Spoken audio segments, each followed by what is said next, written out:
to the next paragraph. Same process. We're going to highlight that topic sentence. A man named John Wesley, a leader in the Christian church, established a religious service called a watch-right service that was held on New Year's Eve. All right. So we're moving from Babylonians to the Romans and then into now Christians. So this sounds like a social studies lesson, doesn't it? Anyway, that's cool. I like social studies.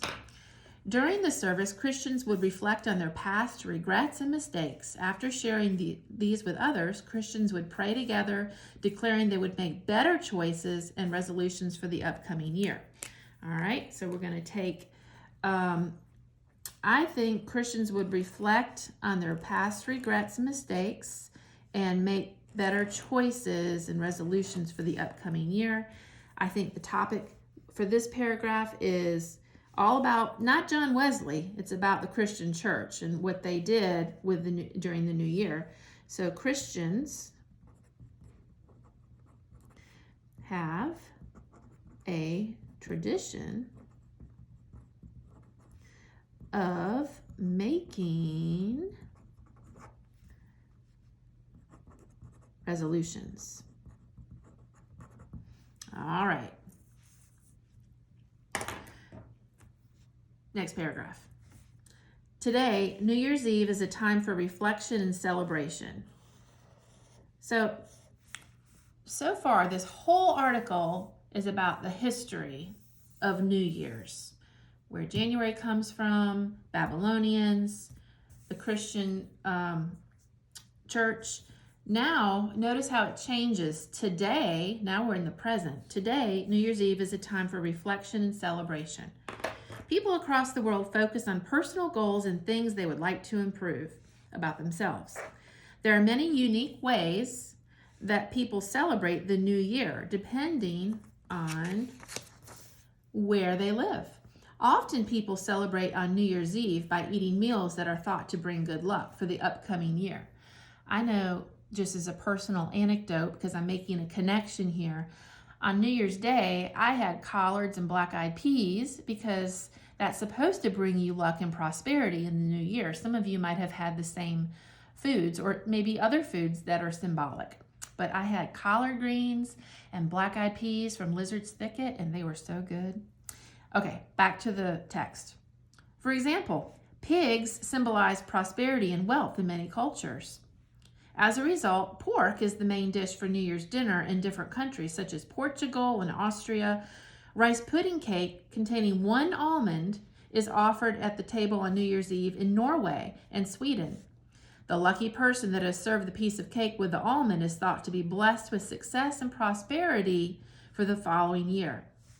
Another unique tradition takes place in many coastal cities. In cities along the ocean, some people run into frigid waters on New Year's Day. This act symbolizes starting over fresh.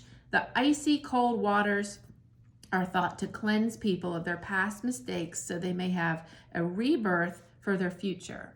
And sometimes I read stories about that, about this time of year. People have the polar bear plunge. You might see a bunch of people running into the cold ocean waters. I bet that comes from some of these other traditions. So what we have to do is underline some key details for this paragraph. Remember, the topic sentence was New Year's Eve is a time for reflection and celebration. But what I think this whole paragraph is more about the different cultures and how they each celebrate New Year's. So I'm going to underline, because it says unique ways people celebrate the New Year. I'm going to, on this back page, I'm going to underline how Portugal and Austria they eat pork because that's symbolic of prosperity and wealth, just like the collard greens and black-eyed peas. And then in Sweden, they have rice pudding cake containing 1 almond. So I'm going to underline that in Norway and Sweden, and I'll circle Portugal and Austria just to make it stand out a little bit more. And then in the coastal cities, so I'll circle coastal cities, people running into the frigid waters on New Year's Day. Those are all different traditions from different cultures.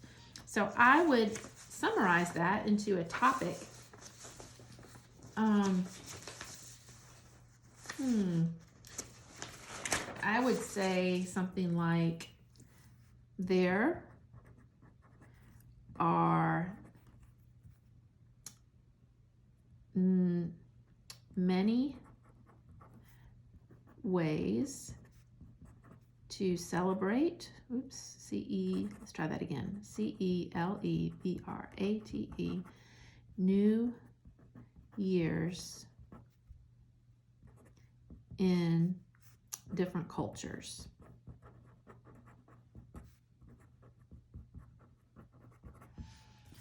Okay, that's what this paragraph's mainly about.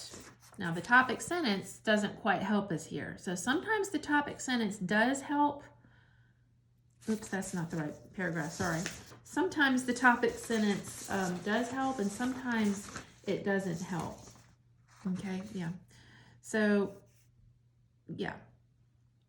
Here it helps because they talk about the Christian church and establishing, that whole paragraph's about that. But here is just a general topic sentence, but it doesn't get into the actual topic sentence until in the second sentence. So you have to be careful. Topic sentence isn't going to help you 100% of the time. Moving on. Last paragraph, highlight this topic sentence. Hopefully this one will help us. In current times, people usually think about their resolutions weeks and days leading up to New Year's Eve and are ready to start implementing them on New Year's Day. Here in the United States, a popular tradition is the giant ball being dropped in New York's Times Square. The ball, weighing almost 12,000 pounds, is lowered at the stroke of midnight. At this time, people hug their loved ones, dance, and cheer, celebrating the new year. It is also common for people to toast in the new year by raising, that's a typo, their glasses and having someone make a short speech amongst friends and family. During the toast, people often declare gratefulness for their blessings and best wishes for a prosperous